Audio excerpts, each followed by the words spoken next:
Hello दोस्तों, एक बार फिर से स्वागत है आप सभी का। आज की इस वीडियो में देखेंगे दोस्तों उत्तराखंड के महत्वपूर्ण क्वेश्चनों को, जो कि आपके आने वाले एग्जाम है दोस्तों, कन्या सहायक इत्यादि के लिए काफ़ी इंपॉर्टेंट है। ठीक है, और आज की इस वीडियो में देखेंगे दोस्तों हम पुराने क्वेश्चन जो बार बार एग्जाम में पूछ जाते हैं।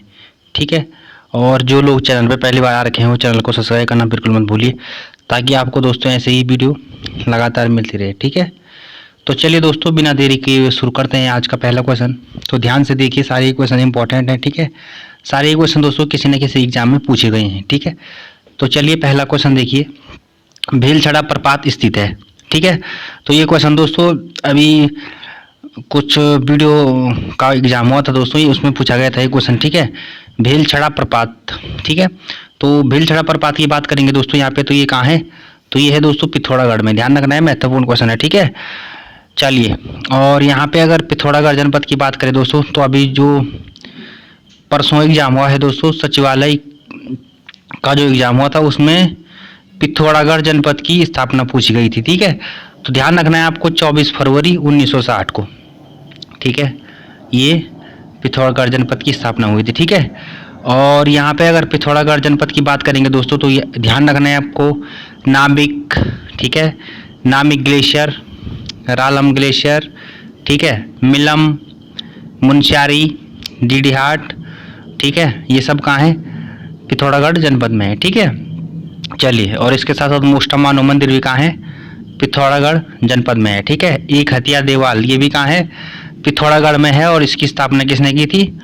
बाज बहादुर चंद ने की थी। ठीक है, ध्यान रखना है ये भी आपको। ठीक है, चलिए, और यहाँ पे अगर दोस्तों अदर ऑप्शन की बात करेंगे तो सबसे पहले चमोली जनपद की बात करते हैं यहाँ पे। तो चमोली जनपद की स्थापना भी कब हुई थी? 1960 को हुई थी। ध्यान रखना है। ठीक है, चलिए, चमोली जनपद का मुख्यालय की बात करेंगे दोस्तों, तो ये कहाँ है? गोपेश्वर में है।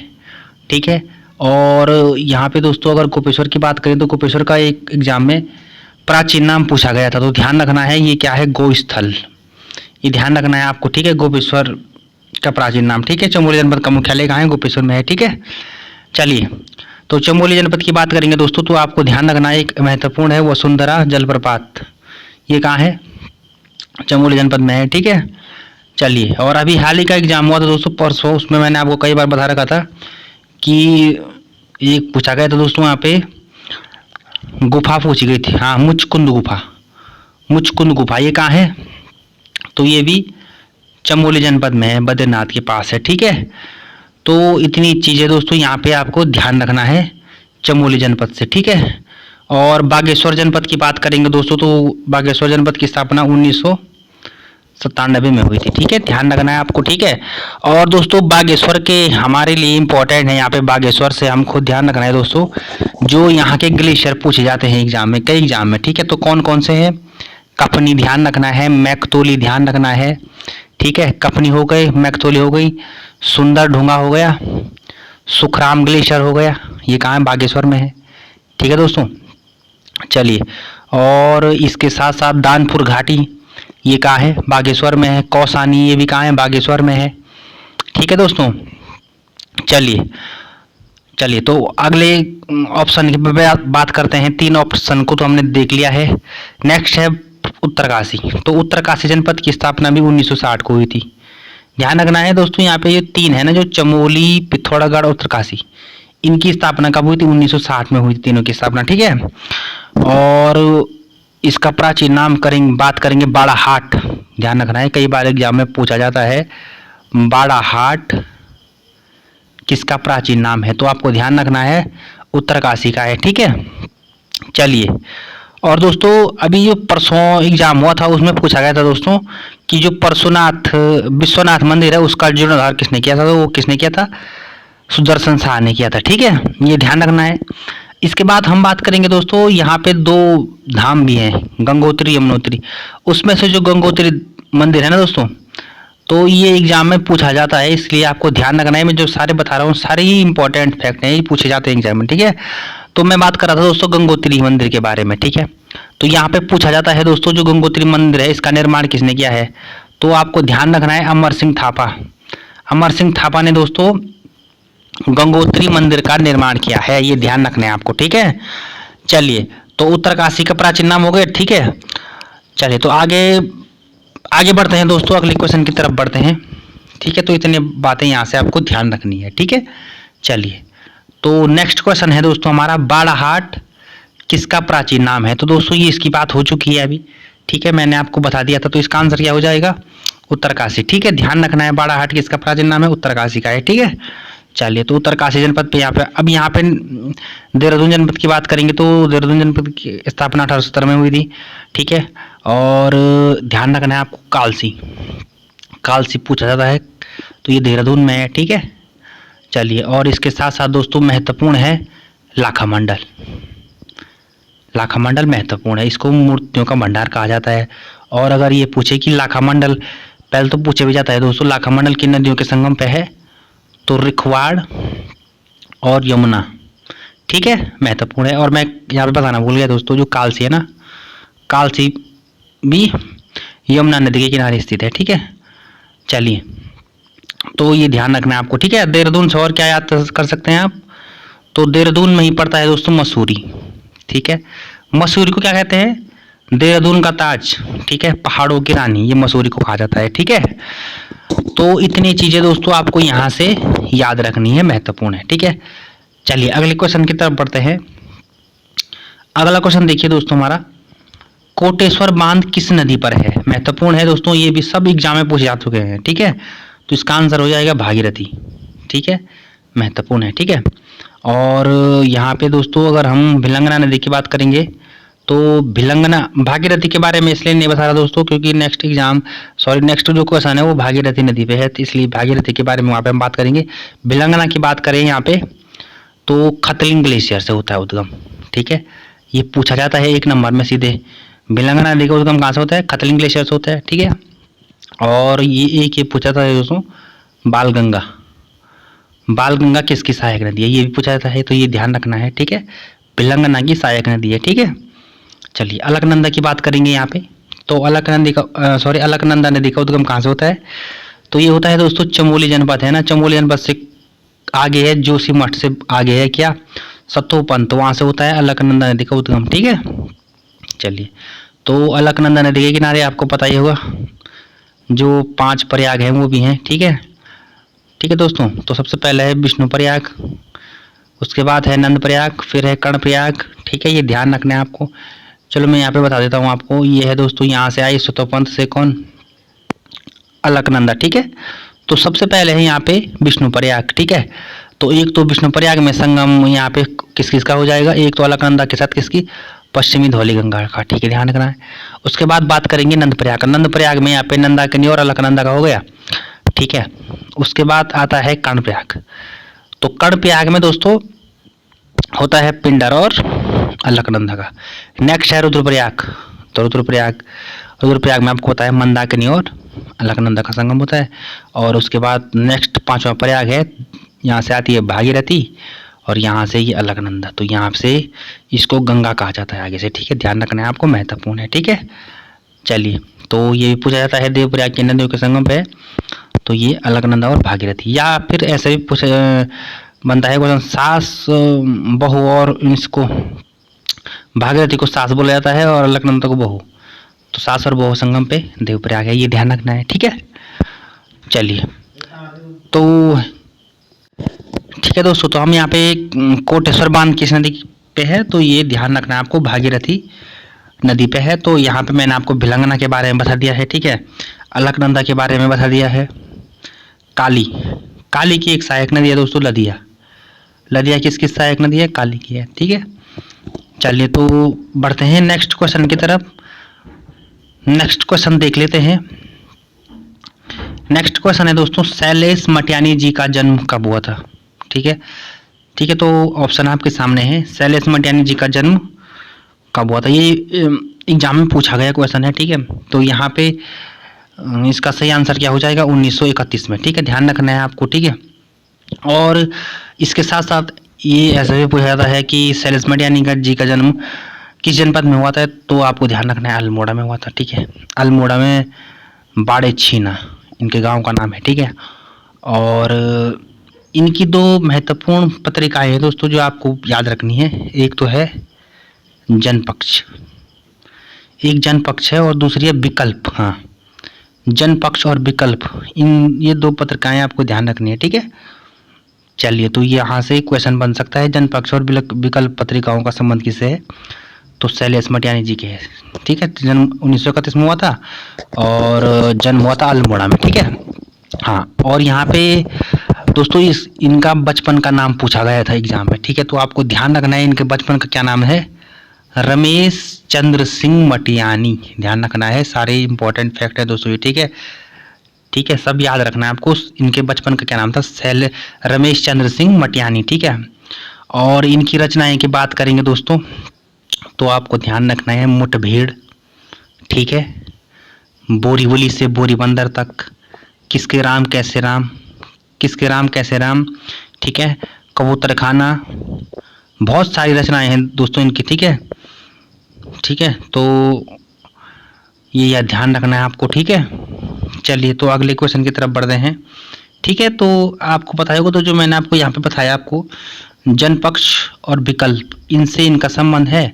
यहाँ पे मैं अगर अदर बात करूँ दोस्तों, जो एग्जाम में पूछा गया था, एक पूछा गया था मतवाला, मतवाला पत्रिका का संबंध किससे ये पूछा गया था, तो ये सूर्यकांत त्रिपाठी निराली से है, निराल जी से है। और ये पूछा जा सकता चांद पत्रिका का संबंध, तो ये महादेवी वर्मा से है, ठीक है।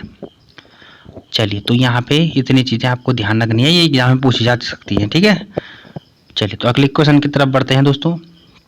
अगला क्वेश्चन देखिए, सभासार किसकी रचना है, तो इसका करेक्ट आंसर हो जाए सुदर्शन शाह, ठीक है। तो ये कब लिखी गई थी, 1828 में लिखी गई थी। सुदर्शन शाह आपको पता ही होगा दोस्तों, टिहरी रियासत के प्रथम राजा थे और पंवार वंश के 55वें राजा थे, ठीक है, ध्यान रखना है, इंपॉर्टेंट है, ठीक है। चलिए, और ठीक है, तो ये रचना किनकी है, सुदर्शन शाह जी की है, ठीक है। चलिए, और यहाँ पे बद्रदत्त पांडे जी की पुस्तक का नाम है कुमाऊं का इतिहास, मुकुंदलाल जी की गढ़वाल पेंटिंग है, ठीक है। चलिए, तो और श्रीनगर दुर्दशा किसकी है, मौलाराम जी की है।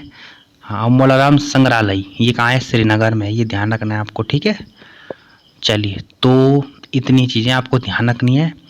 और यहाँ पे सुदर्शन शाह जी के टाइम पीरियड की हम बात करेंगे तो 1815 से 1859 में। तो ये क्वेश्चन तो दोस्तों अभी तक तो नहीं पूछा गया है, लेकिन आने वाले एग्जाम में यहाँ से क्वेश्चन बन सकता है कि 1857 की क्रांति के समय टिहरी रियासत के राजा कौन थे, तो आपको ध्यान रखना है सुदर्शन शाह थे, ठीक है। ये तो पूछा गया था दोस्तों, 1857 की क्रांति के समय कुमाऊं कमिश्नर कौन थे, ये देखो ये कौन थे, तो ये थे दोस्तों रैमजे, ठीक है। तो रैमजे से दोस्तों परसों देखा होगा आपने, एक क्वेश्चन बना था, किस कमिश्नर को किंग ऑफ कुमाऊं यानी कुमाऊं का राजा कहा जाता है, तो ये रैमजे को कहा जाता है, मैंने आपको बताया पहले, ठीक है। तो ये आपको ध्यान रखना है, ऐसे क्वेश्चन बनते हैं जो ज़्यादा महत्वपूर्ण है, ठीक है। चलिए, तो आगे बढ़ते हैं। अगला क्वेश्चन है दोस्तों हमारा, लाखों गुफा की खोज हुई, ठीक है, तो कब हुई थी, इसका करेक्ट आंसर हो जाएगा 1968 में, ठीक है। और ये लाखों गुफा है दोस्तों आपकी सुयाल नदी के किनारे है, ठीक है। और जनपद की बात करेंगे तो अल्मोड़ा जनपद में, ठीक है। मैं देखो दोस्तों आपको सारे फैक्ट बता रहा हूँ, यहाँ से कहीं से भी क्वेश्चन बन सकता है। देखो कैसे क्वेश्चन बनेगा, सबसे पहले ऐसा भी बन सकता है लाखों गुफा कहाँ है, तो आपका आंसर हो जाएगा अल्मोड़ा में है। किस नदी के किनारे है, सुयाल नदी के किनारे है। कब खोज हुई, 1968 में हुई थी, ठीक है। और किसने की थी, तो यशोधर, ऐसे कुछ मुझे याद नाम नहीं आ रहा दोस्तों उनका ठीक ढंग से, यशोधर ऐसे कुछ इन्होंने खोज की थी इसकी, ठीक है। तो 1968 में खोज हुई थी लाखों गुफा की अल्मोड़ा में, ठीक है। चलिए, आगे बढ़ते हैं दोस्तों। अगला क्वेश्चन देखिए, कोसी का घटवार किसकी रचना है, महत्वपूर्ण है, अभी हाल ही के एग्जाम में पूछा गया है क्वेश्चन है, ठीक है। तो कोसी का घटवार किसकी रचना है दोस्तों, तो ये ध्यान रखना है शेखर जोशी जी की रचना है, ठीक है। किसकी रचना है, शेखर जोशी जी की रचना है। इनकी एक और रचना और पूछी गई थी, दाजू। मैंने दोस्तों शेखर जोशी जी पे वीडियो बनाई है, आप देख लीजिए अगर आपने नहीं देखे तो, ठीक है। दाजू है, कोसी का घटवार है। एक रचना और है दोस्तों इनकी, मेरा पहाड़, मेरा पहाड़, ये भी ध्यान रखना है आपको, ये भी इनकी रचना है, ठीक है। चलिए, तो इसका आंसर हो जाएगा शेखर जोशी जी, ठीक है। चलिए, तो आगे बढ़ते हैं। अगला क्वेश्चन देखिए दोस्तों, किस शासक ने धूली प्रथा की शुरुआत की थी, ठीक है। तो इसका करेक्ट आंसर हो जाएगा अजयपाल, ठीक है, ध्यान रखना है। और ये पंवार वंश के थे 37वें राजा, ये ध्यान रखना है, ठीक है दोस्तों। और कनकपाल पंवार वंश के संस्थापक थे। ठीक है, तो अजयपाल ने दोस्तों आपको पता होगा पंवार वंश की स्थापना हुई थी चांदपुरगढ़ से राजधानी देवलगढ़ कर दी थी 1512 में, और उसके बाद 1517 में श्रीनगर राजधानी बनाया था अजयपाल ने। ठीक है, और अजयपाल के बारे में आपको पता होगा दोस्तों, एक बार क्वेश्चन में आया था किस शासक ने गढ़वाल के 52 गढ़ों को एकत्र किया था, तो अजयपाल ने किया था। ठीक है, ये ध्यान रखना है आपको इनसे। ठीक है, चलिए, तो इतनी चीज़ें आपको ध्यान रखना है। ठीक है, चलिए अगले क्वेश्चन की तरफ बढ़ते हैं। अगला क्वेश्चन देखिए दोस्तों, दिव्य सरोवर स्थित है। ठीक है, तो दिव्य सरोवर कहाँ है दोस्तों? ऑप्शन आपके सामने है। ठीक है, तो इसका करेक्ट आंसर हो जाएगा हरिद्वार में। ठीक है, चलिए, और पिथौरागढ़ चंपावत की बात नहीं हुई दोस्तों यहाँ पे, और तो चंपावत की स्थापना भी आपको ध्यान रखना है, 1997 में हुई थी। देखिए दोस्तों, जो मैं आपको यहाँ पे बता देता हूँ, देखिए एक तो है बागेश्वर, एक है चंपावत, एक है रुद्रप्रयाग। तो ये 3 जनपदों की स्थापना 1997 में हुई थी, ये ध्यान रखना है आपको। ठीक है, आगे डेट इनके अलग अलग है, कहीं 15 सितंबर को बना था, तो कोई 18 सितंबर को बना था, लेकिन 1997 में बना था ये। ठीक है, चंपावत में आपको ध्यान रखना, देवधुरम में मेला लगता है। इसके साथ साथ झिलमिल ताल, ये कहाँ है? चंपावत में है। श्यामला ताल भी चंपावत में है। ठीक है, और श्यामला ताल के किनारे ही विवेकानंद आश्रम है। ये क्वेश्चन भी बना है एग्जाम में। ठीक है, तो चलिए दोस्तों, आपको इतनी चीजें यहाँ से ध्यान रखनी है। ठीक है, अगला क्वेश्चन की तरफ बढ़िए। अगला क्वेश्चन देखिए, भागीरथी नदी का उद्गम होता है, तो ये क्वेश्चन तो कई बार पूछा जाता है। ठीक है, तो इसका आंसर हो जाएगा गौमुख। ठीक है, ये तो हो गया। ठीक है दोस्तों, और अलकनंदा का सतोपन से होता है, मिलम ग्लेशियर पिथौरागढ़ में, कपनी ग्लेशियर बागेश्वर में। ठीक है, तो यहाँ से आपको इतनी चीजें ध्यान रखनी है। ठीक है, चलिए दोस्तों आगे बढ़ते हैं। और यहाँ से परसों एक एग्जाम में क्वेश्चन बना था दोस्तों कि उत्तरकाशी में लंका नामक स्थान में किन नदियों का संगम होता है? भागीरथी से किस नदी का संगम होता है? तो ये होता है जानवी, ये जानवी नदी का संगम होता है लंका नामक स्थान पे। ठीक है, और हर्षिल ये कहाँ है? ये उत्तरकाशी में है। ठीक है, चलिए दोस्तों आगे बढ़ लेते हैं। तो दोस्तों आज की इस वीडियो में इतने ही क्वेश्चन थे। ठीक है, और आज की इस वीडियो में हमने 10 क्वेश्चनों पर महत्वपूर्ण चर्चा की। तो आपने अगर पूरी वीडियो देखी होगी दोस्तों, तो हमने 10 क्वेश्चन देखे भले ही, लेकिन हमने कम से कम यहाँ पे 50 क्वेश्चन देख लिए हैं, क्योंकि 10 क्वेश्चनों से हमने 50 क्वेश्चन यहाँ पे जो मैंने एक्स्ट्रा फैक्ट बताए हैं आपको दोस्तों, तो वहाँ से 50 क्वेश्चन तक आपके तैयार हो गए हैं यहाँ से। ठीक है, तो दोस्तों अगर आपको वीडियो अच्छी लगी हो तो प्लीज़ वीडियो को शेयर करना बिल्कुल मत भूलिए, और अगर अच्छी लगी हो तो लाइक और शेयर करें। ठीक है, लाइक जिससे हमको मोटिवेशन मिलता है। ठीक है, तो आने वाले एग्जाम में दोस्तों निश्चित तौर से यहाँ से आपके लिए इम्पोर्टेंट फ़ायदा होगा यहाँ से। ठीक है, धीरे धीरे दोस्तों, जैसे अब आपको पता है 24 अक्टूबर को कन्या सहायक का पेपर है, तो तब तक हम जरा, अभी 10 क्वेश्चन है तो अभी इनकी संख्या भी बढ़ाएंगे। ठीक है, 20-25 क्वेश्चन एक ही वीडियो में लाएंगे। ठीक है, चलिए तो दोस्तों मिलते हैं अब नेक्स्ट वीडियो में, तब तक के लिए धन्यवाद।